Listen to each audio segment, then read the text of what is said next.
প্রিয় শিক্ষার্থীরা, শুভেচ্ছা নিও। আশা করি তোমরা ভালো আছো। আজকে আমি প্রথম অধ্যায়ের এমসিকিউ কোশ্চেন এবং আনসার নিয়ে আলোচনা করব।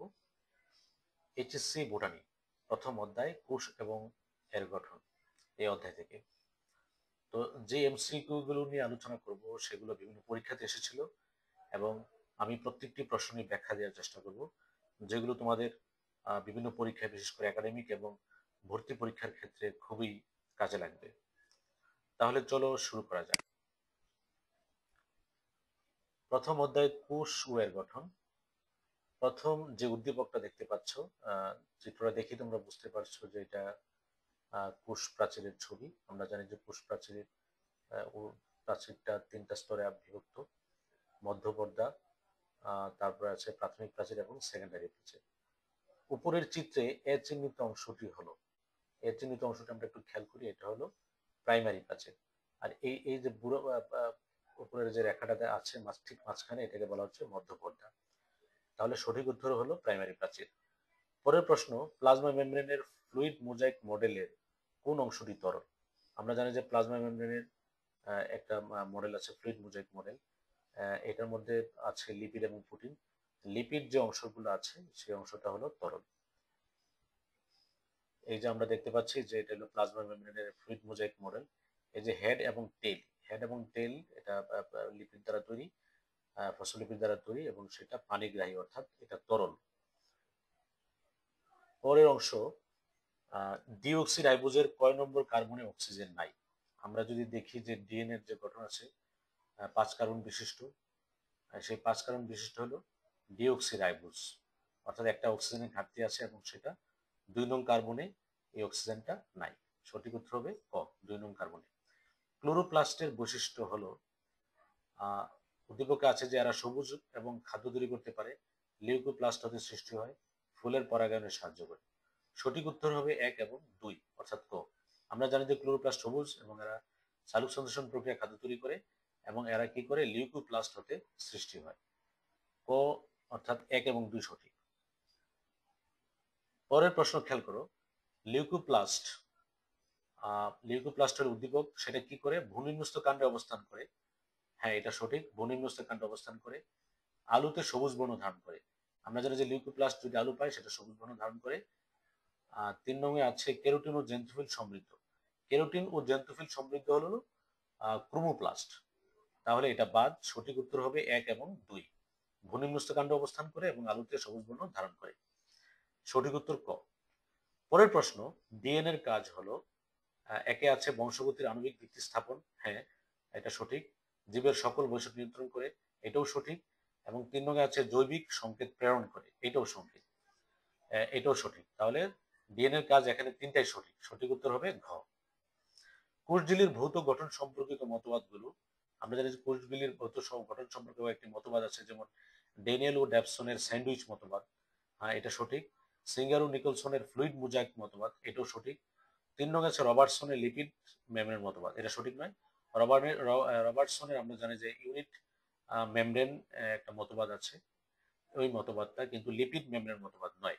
তাহলে সঠিক উত্তর হবে ক, অর্থাৎ 1 এবং 2। তারপরে প্রশ্ন, কোন অঙ্গাণুটির মাধ্যমে অটোফেগি ঘটে? আমরা জানি যে লাইসোজোমের মাধ্যমে কি হয়, অটোফেগি ঘটে। কোনটি পিউরিন বেস?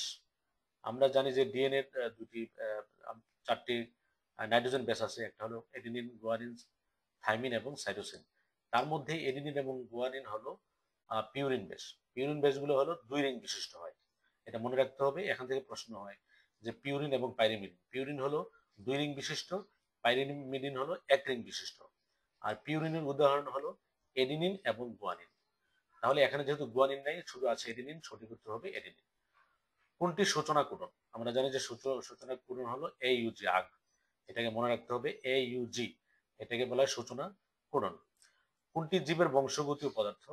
আমরা জানি বংশগতীয় পদার্থ হলো ডিএনএ, কারণ ডিএনএ কি করে, বংশগতীয় বৈশিষ্ট্য এক বংশ থেকে অন্য বংশে স্থানান্তরিত করে। সুতরাং ডিএনএটাকে আমরা বলতে পারি বংশগতীয় বৈশিষ্ট্য। কোষ কে আবিষ্কার করেন? আমরা জানি যে কোষ আবিষ্কার করেন রবার্ট হুক। তারপর আছে কোষ গহ্বরের চারপাশে যে পাতলা আবরণ থাকে তাকে কি বলা হয়? কোষ গহ্বরের পাশে যে পাতলা আবরণ থাকে সেটাকে বলা হয় ক্লোরোপ্লাস্ট। অর্থাৎ সঠিক উত্তর হবে ঘ, ক্লোরোপ্লাস্ট। এবার আমরা পরের প্রশ্ন দেখি। এই যে প্রশ্নটা, এখানে একটা উদ্দীপক আছে, উদ্দীপকের দুইটি প্রশ্ন আনসার করতে হবে। এখানে দেখা যাচ্ছে যে একটা ডিএনএ দেওয়া আছে, ডিএনএ নাইট্রোজেন অর্থাৎ হাইড্রোজেন বন্ডের মাধ্যমে নাইট্রোজেন বেসগুলো রয়েছে, যেমন টি, জি, সি এ, টি এর সাথে এস, জি এর সাথে সি, সি এর সাথে জি এবং এর সাথে টি। আমরা জানি যে এই এখানে বন্ধনগুলো সংখ্যাগুলো আমরা জানি। আমরা প্রশ্নটা একটু দেখি। উদ্দীপকের এ চিত্রে হাইড্রোজেন বন্ড কতটি? উদ্দীপক এ, এই চিত্রটার মধ্যে হাইড্রোজেন বন্ড কতটি? আমরা যদি টি এর সাথে অর্থাৎ থাইমিনের সাথে অ্যারোনিনের সংযোগ করি, আমরা জানি যে অ্যারোনিনের সাথে থাইমিন 2টা এবং সাইটোসিনের সাথে গুয়ানিন 3টা থাকে। তাহলে এগুলো আমরা যোগ করি, তাহলে প্রথমেরটা থাকবে 2টা, তারপরটা 3টা 5টা, তারপরটা 3টা 8টা, এবং শেষের এ এবং টি এর সাথে 2টা, 8 আর 2 10। সঠিক উত্তর হবে 10। উদ্দীপকের এ চিত্র থেকে এমআরএনএ সৃষ্টি করতে ব্যবহৃত হয়। আমরা জানি যে ডিএনএ থেকে আরএনএ তৈরি হয়, অর্থাৎ এমআরএনএ তৈরি হয়। এটাকে বলা হয় ট্রান্সক্রিপশন। তো ট্রান্সক্রিপশন অনেকগুলো এনজাইম কাজে লাগে, তার মধ্যে একটা আছে আরএনএ পলিমারেজ এনজাইম।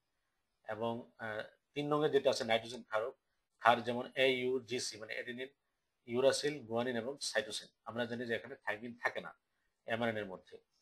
তো এ চিত্র থেকে এমআরএনএ সৃষ্টি করতে ব্যবহৃত হয় কি কি ব্যবহৃত হয়?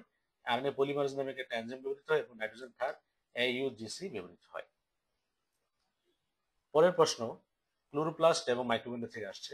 উদ্দীপকটি তোমরা যদি লক্ষ্য করো যে এ চিত্রে হলো মাইটোকন্ড্রিয়া, বি চিত্র হলো ক্লোরোপ্লাস্ট।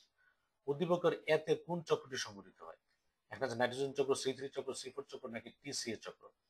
আমরা জানি যে মাইটোকন্ড্রিয়ার মধ্যে একটা চক্র সংঘটিত হয়, এটাকে ট্রাই কার্বক্সিলিক অ্যাসিড চক্র বলা হয়, অর্থাৎ TCA বা ক্যাপস চক্র বলা হয়। এই ক্যাপস চক্রটা কোথায় সংঘটিত হয়? মাইটোকন্ড্রিয়াতে। এটাই সঠিক। চিত্র বিতে শর্করা জাতীয় খাদ্য তৈরি হয়। আলোক শক্তি রাসায়নিক শক্তি রূপান্তরিত হয়। আমরা জানি যে এটা একটা ক্লোরোপ্লাস্ট, ক্লোরোপ্লাস্টের মাধ্যমে সালোক সংশ্লেষণ প্রক্রিয়া খাদ্য তৈরি হয়। তাহলে এই ক্লোরোপ্লাস্টের মধ্যে সালোক সংশ্লেষণ হয়। আর সালোক সংশ্লেষণটা আমরা জানি যে আলোক শক্তি রাসায়নিক শক্তিতে রূপান্তরিত হয়। তাহলে আমরা এখানে একটু খেয়াল করি, শর্করা জাতীয় খাদ্য তৈরি হয়। হ্যাঁ, এটা সঠিক যে সালোক সংশ্লেষণ প্রক্রিয়া শর্করা জাতীয় খাদ্য তৈরি হয়। আলোক শক্তি রাসায়নিক শক্তিতে রূপান্তরিত হয়। সাইটোপ্লাজমীয় বংশগতিতে সাহায্য করে, এটাও সঠিক। তাহলে এখানে তিনটাই সঠিক।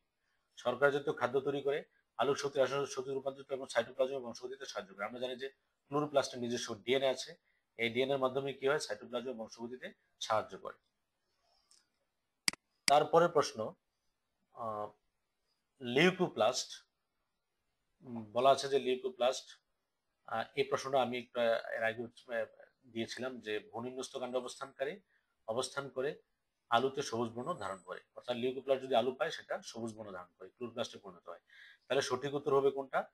1 এবং 2। নিউক্লিয়াস থেকে প্রশ্ন আসছে। পরের প্রশ্নটা, নিউক্লিয়াস উদ্ভিদ কোষের কেন্দ্রে থাকে। হ্যাঁ, উদ্ভিদ কোষের কেন্দ্রে থেকে সঠিক, এবং কোষ বিভাজন নিয়ন্ত্রণ করে এমআরএনএ উৎপাদন করে। সঠিক উত্তর কোনটা হবে? উদ্ভিদ কোষের কেন্দ্রে থাকে, কোষ বিভাজন নিয়ন্ত্রণ করে নাকি এমআরএনএ উৎপাদন করে? আমরা যদি একটু ভেবেচিন্তে উত্তরটা দিই তাহলে কি হয় দেখো। তোমরা একটু প্রশ্নটা খেয়াল করলে বুঝতে পারবে যে নিউক্লিয়াস কোষের কেন্দ্রে থাকে না, একটা সাইডে থাকতে পারে। কোষ বিভাজন নিয়ন্ত্রণ করে, হ্যাঁ এটা সঠিক। এমআরএনএ উৎপাদন করে। আমরা জানি যে নিউক্লিয়াসের ভিতরে ক্রোমাটিন আছে, অর্থাৎ ক্রোমোজোম, ক্রোমোজোমের মধ্যে ডিএনএ আছে। এই ডিএনএ কি করে? কোষ বিভাজন নিয়ন্ত্রণ করে। তারপর আছে কি? এমআরএনএ উৎপাদন করে, কারণ আমরা জানি ডিএনএ থেকে আরএনএ তৈরি হয়। তাহলে সঠিক উত্তর হবে 2 এবং 3, অর্থাৎ খ। পরের প্রশ্ন আমরা চলে যাই।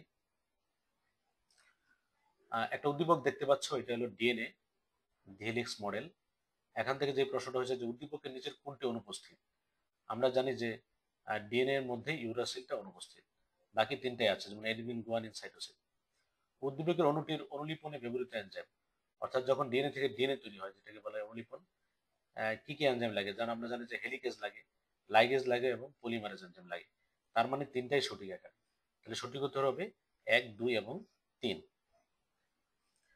তো এই ছিল আজকের প্রথম অধ্যায় থেকে যে প্রশ্নগুলো বিভিন্ন পরীক্ষা আসছিল, সেই পরীক্ষার প্রশ্নগুলো নিয়ে আলোচনা করলাম। এগুলোতে একটু ভালো করে পড়বা, যাতে তোমরা যে কোনো ধরনের প্রশ্ন নিজেরাই অ্যান্সার করতে পারো সুন্দরভাবে। আজকে ভিডিওটা এই পর্যন্তই। যদি ভিডিওটা ভালো লাগে লাইক, কমেন্ট এবং শেয়ার করবে। ধন্যবাদ।